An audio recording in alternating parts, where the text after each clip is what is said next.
Olá, sejam todas muito bem-vindas, sejam todos muito bem-vindos. Este é o Espiritismo Simples, o seu podcast sobre a doutrina espírita de forma simples, como ela deve ser. Em nosso episódio de número 25, vamos falar sobre o aborto. Qual a visão espírita sobre o aborto? A prática do aborto afeta o espírito? Quais as consequências dessa prática? Então, vamos estudar? Em todo o podcast, nós fazemos os agradecimentos aos nossos apoiadores e hoje não seria diferente. Agradecimentos especiais à Escola de Música Rádio Café Music e também ao estúdio da Rádio Café, onde a gente grava todos os nossos episódios. Siga eles lá no Instagram, @Rádio Café Music e @Estúdio Rádio Café. Aproveite e siga a gente também lá no Instagram, @Espiritismo Simples. Antes de começar o nosso podcast, eu quero deixar 2 recadinhos. Primeiro que o assunto ele é bem delicado. Quando a gente vai falar sobre aborto, é um tema delicado porque já pode ter afetado muita gente que está aqui ouvindo o nosso podcast. Então minha tarefa é tentar ser o mais delicado possível. O outro ponto é que o aborto hoje é um dos temas mais pautados, mais discutidos na sociedade quando aborda esses assuntos ligados ao direito da mulher e o seu corpo. Então a proposta desse episódio não é confrontar qualquer tipo de opinião pessoal, né? Não é apresentar também a minha opinião pessoal, mas apenas informar qual a visão espírita do assunto. Imagino também que quando a gente vai falar sobre isso, pode soar um pouco como um machismo, né? Um homem falando sobre o aborto. Por isso, novamente, que eu reforço, eu vou me isolar ao máximo da voz do discurso desse assunto para trazer apenas a visão do espiritismo. Entrando então, de fato, ao nosso tema, vamos falar sobre 2 tipos de aborto. Temos o aborto espontâneo e o aborto provocado, que eu coloquei aqui. Ou poderia ser o aborto voluntário e involuntário, como você achar melhor. Inicialmente a gente vai falar um pouco sobre o aborto, aquele que é provocado, ou seja, o aborto voluntário. Para a gente já trazer um pouco de teoria, vamos lá no Livro dos Espíritos, na questão 880 de Allan Kardec. Kardec pergunta para os espíritos qual o primeiro de todos os direitos naturais do homem? E os espíritos respondem: o de viver.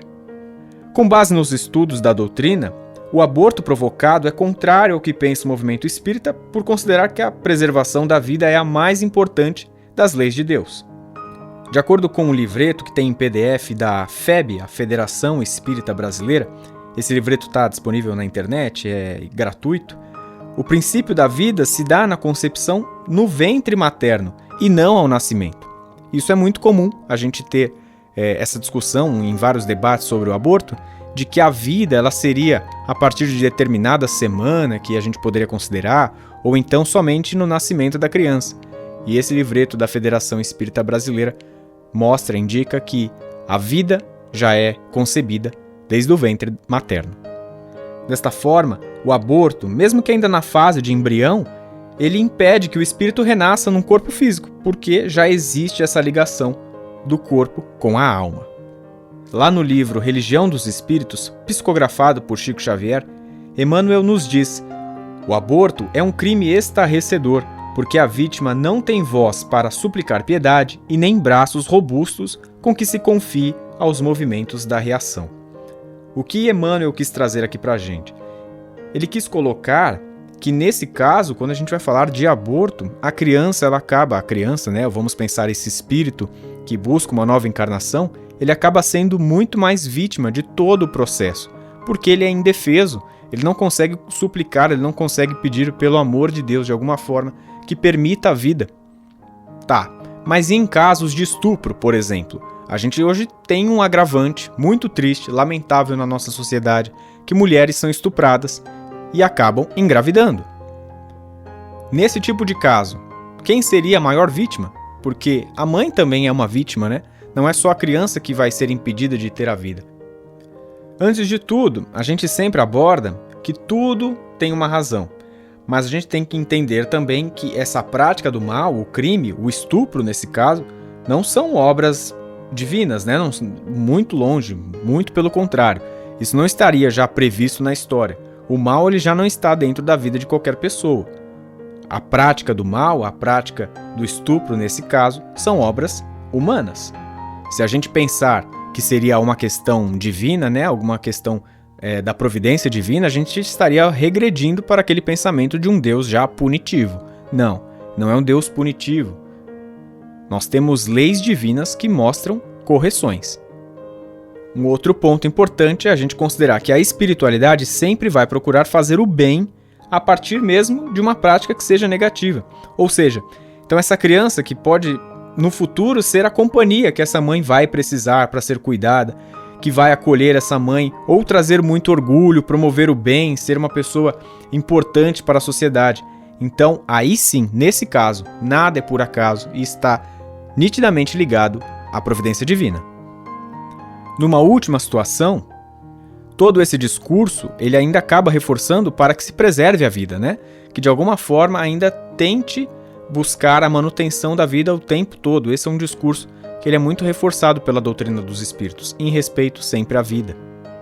Numa última situação, e uma mãe que não tenha condições emocionais para amar e oferecer um melhor cuidado para esse novo espírito, a adoção acaba sendo uma alternativa.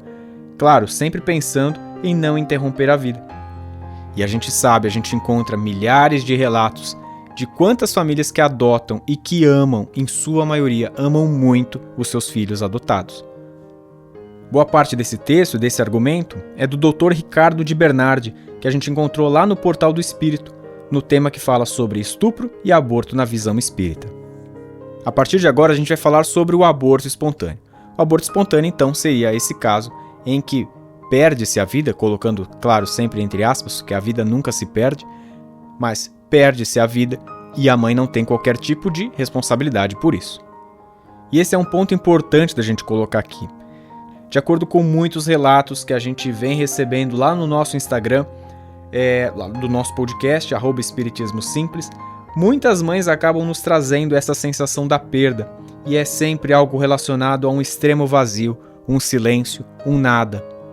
Em muitos desses casos, essa mãe está esperando o filho por anos, né? Busca essa oportunidade de ser mães. Algumas até colocaram que já tem uma idade um pouco avançada, e o peso dessa frustração é praticamente indescritível.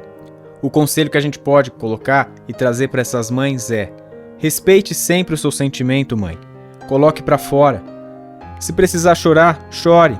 Desabafe com alguém, mas procure sempre não deixar essa tristeza, esse sentimento, se prolongar. É necessário que a gente externalize, mas não deixar que essa carga te acompanhe por muitos anos e isso poder gerar alguma outra consequência clínica, talvez como uma depressão, por exemplo.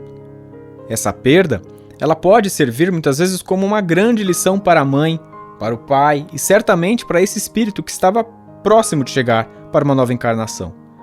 Mas que tipo de lição que isso pode acontecer? Que aprendizado a gente pode tirar disso? Pode ser às vezes uma lição de valorização à vida, ou às vezes um reparo de vidas passadas. A gente não consegue às vezes compreender por não termos esse conhecimento, mas a gente compreende e sabe que nada é por acaso. Existem situações que as mães perdem logo numa primeira oportunidade e logo em seguida, ou poucos anos depois, elas conseguem engravidar. E claro, às vezes até por mais de uma vez e sem sustos. Sempre é possível recomeçar e tudo, absolutamente tudo em nossa vida é sempre aprendizado. O que a gente compreende disso tudo é que em ambos casos, tanto do aborto voluntário quanto involuntário, a prece e a boa vibração é sempre muito bem-vinda, muito mesmo, aos espíritos que tiveram a nova encarnação interrompida. Então, mãe, pai, que acabaram de perder o seu filho, se foi provocado ou não deixe de fazer uma oração por ele. Já falamos disso em episódios anteriores, especialmente o episódio 5 de Pensamento e Vibração. As vibrações chegam às pessoas e às causas, situações, desejos que a gente coloca em nosso pensamento.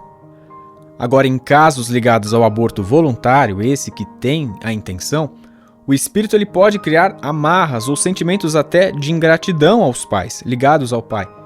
Claro, com maior responsabilidade a mãe, que topou a tarefa de conceber a vida, às vezes em seu planejamento reencarnatório. Mas, lembrando, o pai tem responsabilidade nessa tarefa também, especialmente se ele for um incentivador dessa prática. E a gente conhece milhares de casos de pais que acabam forçando as mulheres a abortarem. Por isso que eu reforço a questão da oração, porque essa amarra, esse sentimento de ligação que ainda se mantém, e muitas vezes de ingratidão, ele nunca é positivo, nem para o espírito que não conseguiu reencarnar e também para os pais.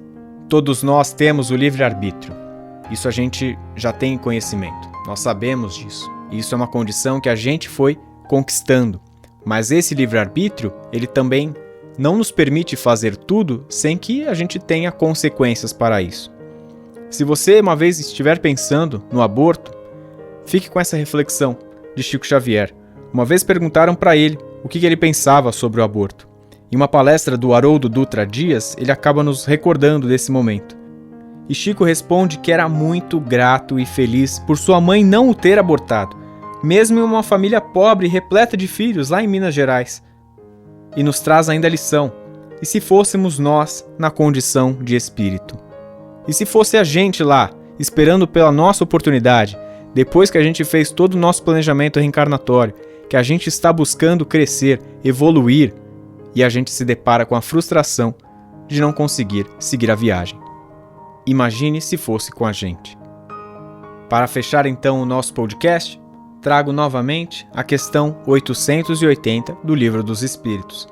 Qual o primeiro de todos os direitos naturais do homem? O direito de viver.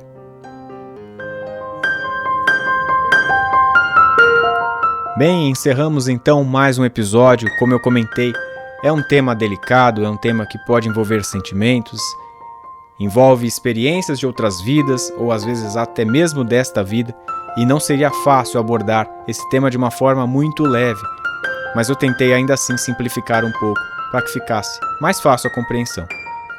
Mamãe e papai que já passaram por uma situação dessa, que está angustiado, por favor, fique à vontade. Converse com a gente lá no Instagram. Dentro do possível, a gente vai tentar te ajudar de alguma forma.